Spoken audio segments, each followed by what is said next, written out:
ایک حدیث میں رسول کریم صلی اللہ علیہ وسلم نے ارشاد فرمایا کہ بہت سے لوگ ایسے ہوتے ہیں جن کے بال پراگندہ ہیں، جسم اور کپڑے غبار آلود ہیں، گرد سے بھرے ہوئے ہیں، یعنی بہت عاجزی کی حالت میں ہاتھ اٹھا کر کہہ رہے ہیں یا رب یا رب یا رب میرا یہ کام کر دیجیے، یا رب میرا یہ کام کر دیجیے، یہ دعا کر رہے ہیں، لیکن حال یہ ہے کہ مأکلہ حرام وملبسہ حرام وجسمہ غذی بالحرام فأنا یستجاب لہ الدعاء۔ ویسے تو بڑی عاجزی سے مانگ رہے ہیں، ہاتھ پھیلائے ہوئے ہیں، اور حالت خود کی یہ ہے کہ ان کا کھانا حرام، جو کھانا کھا رہے ہیں وہ حرام ہے، یعنی حرام آمدنی سے کھانا پکوایا ہے، رشوت لے کر، دھوکہ دے کر، لوگوں کو پریشان کر کے اگر آمدنی حاصل کی اور اس سے کھانا کھایا تو کھانا حرام، وملبسہ حرام، اور اس نے جو کپڑے پہنے ہوئے ہیں وہ حرام ہیں۔ حرام کیوں ہیں؟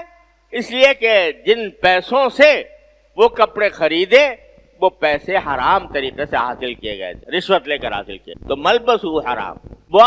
اور اس کا جسم جو ہے وہ حرام سے پرورش پایا، یعنی شروع سے لے کر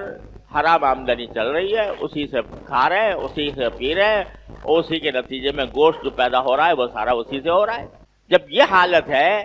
تو اب پھر ہاتھ پھیلاوے کہہ رہے ہیں یا رب یا رب یا رب، فَأَنَّىٰ يُسْتَجَابُ لَهُ الدُّعَاء، تو اس کی دعا کیسے قبول ہو جب اللہ تعالیٰ کی نافرمانی پر کمر باندھے ہوئے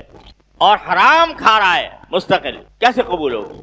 یہ رسول کریم صلی اللہ علیہ وسلم کا ارشاد ہے۔ تو پہلی بات تو یہ ہے نا بل یستجیبوا لی،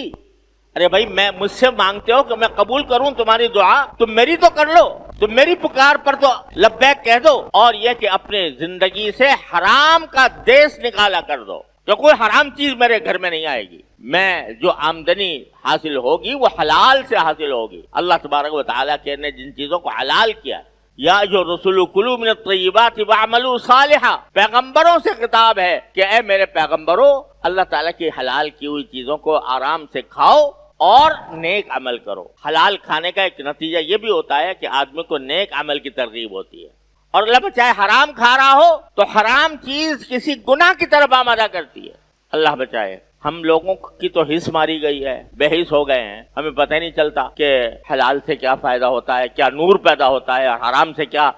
ظلمت اور تاریکی پیدا ہوتی ہے۔ اللہ بچائے۔ سوشل میڈیا پر سب سے قدیم اور سب سے ریلائبل برانڈ درسقرآن.com